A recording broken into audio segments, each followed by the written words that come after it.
ఒక సప్తాహాలు 2-3 కావాలి వివేకానంద చరిత్ర చెప్పుకోవాలంటే. అయితే బాల్యంలోనే మహాత్ముల యొక్క సంస్కారాలు బయటపడతాయి అన్నట్లుగా ఇక్కడ ఒక విశేషమైన అంశం ఏంటంటే సంతానం కావాలని ప్రార్థన చేయగా కలిగాడు ఈయన. వివేకానంద ఒక మాట అంటారు, నా జననం కోసం నా తల్లిదండ్రులు ఏళ్ల పర్యంతం నోముల్లోచి ప్రార్థనలు చేశారు అంటూ ఒక మాట చెప్తారు. సంతానం కోసం ప్రతి దంపతులు ఆ విధమైన ప్రార్థన చేయాలి అన్నారు. అంటే దంపతులకు కర్తవ్యాన్ని చెప్పారు. దీని గురించి ఒక మాట కూడా అంటారు, శాపగ్రస్తులే జన్మించిన వాళ్ళు, క్షణికోద్రేక ఫలితంగా పుట్టినవారు, నిరోధించలేకపోవడం వల్ల జన్మించిన పిల్లలు ఎవరైతే ఉంటారో వారి నుండి కానీ వారి వారసత్వం నుంచి కానీ ప్రపంచానికి ఏం లాభం ఉంటుంది అని చెప్పారు. ఇది చాలా లోతైనటువంటి అంశం అండి, ఒక వైదిక అంశం ఇందులో ఉన్నది.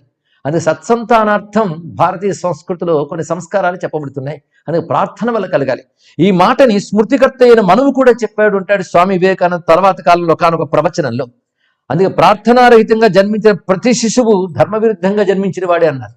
అందుకే దంపతులు సత్సంతానం కలగాలి, ఆ సంతానం వల్ల వాడికి హితమే కాకుండా వాడి ద్వారా లోకానికి హితం కలగాలని ప్రార్థించాలి అనే ఒక మాటని తర్వాత ఎప్పుడు ప్రవచనాలను వివేకానంద చెప్పింది ఈ సందర్భంలో మనం ఒక్కసారి స్మరించుకుంటున్నాం.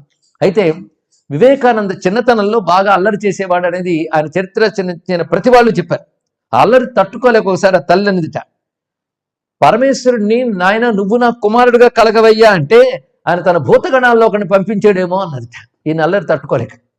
అంతేకాదు ఈ నల్లరి తగ్గాలి అంటే ఒక 2 చిట్కాలు మాత్రం వాడు పాటించేది. ఆ 2 చిట్కాలతో అల్లరి తగ్గిపోయేదిట. ఒకటి ఏంటంటే నీళ్లు పట్టుకొచ్చి శివ అంటే ఆయన మీద గుమ్మరించితే వెంటనే చలబడిపోయేవాడు ఆయన. అభిషేక ప్రియ శివ అన్నారు కదా. అంతేకాదు ఒక్కొక్కసారి ఇదిగో చూడు బిలే నువ్వు ఇలా అల్లరి చేస్తూ ఉంటే పరమేశ్వరుడు నేను కైలాసానికి రానివ్వడు అని అంటే చాలు ఆయన అల్లరి తగ్గిపోయేది ఒక్కసారి. ఇక మీద ఇలా ప్రవర్తించను, ఈసారికి మాత్రం క్షమించు, నన్ను కైలాసానికి రానివ్వే అని శివుడితో అనేవాట. ఈ విధంగా బాల్యంలో అమాయకమైనటువంటి హృదయంలో దైవభక్తి ఆజన్మ సంస్కారం వల్ల ఆయన చిగురించింది. అంతేకాదు ఆయన తల్లి ద్వారానే మన సంస్కృతికి సంబంధించిన అంశాలను నేర్చుకున్నారు. ఎందుకంటే భారతదేశంలో తల్లి మొదటి గురువు ఆ రోజుల్లోలేండి. ఇప్పుడు చెప్పడానికి ఆ తల్లికి ఆ తండ్రికి కూడా ఎరుకలు ఉన్నాయో లేవో తెలియదు. ఎందుకంటే ఆ తల్లి తండ్రి కూడా చదువుకున్న మన సంప్రదాయాలు మన సంస్కృతి గ్రంథాలు చదువుకోరు. ఆధునిక విద్యలు చదివి మన సంప్రదాయ అధ్యయనం ఎప్పుడూ పోయింది. అయితే ఇవి చదవద్దని కాదు కానీ ఆ పరంపరాగతమైనటువంటి విజ్ఞానాన్ని మరువరాదు. ప్రాచీనంలో ఇంచుమించు మొన్నటి శతాబ్దం వరకు కూడాను ప్రతి ఇంట సంప్రదాయంపై మనదైన ఆర్షవాంగ్మయంపై మంచి పట్టు గృహిణులకు ఉండేది. వాళ్ళ అక్షరాస్యులు అవునా కాదో తెలియదు కానీ విద్యావంతులు మాత్రం. అందుకే ఆ తల్లి ద్వారా ఆయన విద్యలన్నీ నేర్చుకున్నాడు. ఆ తల్లికి రామాయణ భారత భాగవత గ్రంథాలు ఇంచుమించు కంఠోపాఠాలేంట ఆవిడ అలా బోధించేది. అంతేకాదు దేవీ దేవతలు, ఋషులు, వారి జీవితాలు, అదేవిధంగా చారిత్రక నాయకులు వీళ్ళ కథల్ని ఆవిడ మాటల ద్వారా పాటల ద్వారా బోధించేదిట. ఆయన ఆ తల్లి ఇచ్చినటువంటి శిక్షణ గురించి కూడా తను పెద్దయిన తర్వాత కూడా తలంచుకుంటాడండి. నా తల్లి నాకు మొదటి గురువు, ఆమె వల్ల నేను శిక్షణ పొందగలిగాను అని ఆ తల్లిని కూడా తలంచుకుంటాడు. పైగా ఆ తల్లి ఒక సందేశం ఇచ్చేది చిన్నప్పుడు, ఏమనంటే నాయన ఒక్కడు గుర్తుపెట్టుకో, ఎప్పుడు పవిత్రంగా జీవించాలి, ఆత్మగౌరవంతో పెరగాలి. ఈ రెండు చాలా ప్రధానమైన అంశాలు. అంతేకాదు నువ్వు ఆత్మగౌరవంతో బ్రతకడం ఎంత అవసరమో ఇతరుల ఆత్మగౌరవాన్ని కూడా నువ్వు పరిగణించి జీవించడం అలవర్చుకోవాలి. అంటే ఇతరులను కూడా గౌరవించాలి, వాళ్ళ ఆత్మగౌరవాన్ని కూడా నువ్వు గౌరవించాలి, నీ ఒక్కడ ఆత్మగౌరవమే కాదు. అంతేకాదు సరళ స్వభావంతో సమబుద్ధితో వ్యవహరించాలి.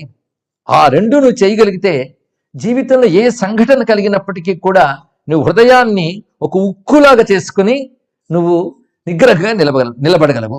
అంటే పిల్లలు కష్టపడకుండా చూడాలని చాలా మంది తల్లిదండ్రులు ప్రయత్నిస్తారు, కానీ ఎలాంటి కష్టాన్నైనా ఎదుర్కొనగలిగే వ్యక్తిత్వాన్ని పిల్లలకి ఇవ్వాలి అనేది తన తల్లి దగ్గరే నేర్చుకున్నాను అని తర్వాతి కాలంలో ప్రవచనంలో తల్లి చెప్పిన మాటను గుర్తు చేసుకుంటూ ఆర్ద్రమైన హృదయంతో స్వామి వివేకానంద అంటారు, ఏమనంటే తల్లిని ఆరాధించిన వ్యక్తి ఎప్పుడు ఉన్నతి పొందలేడు.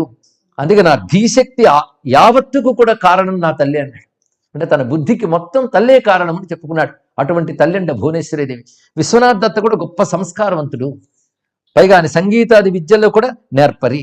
అటువంటి తల్లిదండ్రుల పెంపకంలో పెరిగినటువంటి వాడికి చిన్నప్పటి నుంచి కూడా వీధి గాయకులు, తల్లిదండ్రులు వీడు చెప్పినటువంటి రామాయణ కథ మీద, సీతారాములపై చాలా భక్తి ఆయన హృదయంలో పేరుకుపోయింది. మొదటి నుంచి రామభక్తి ఉండేది.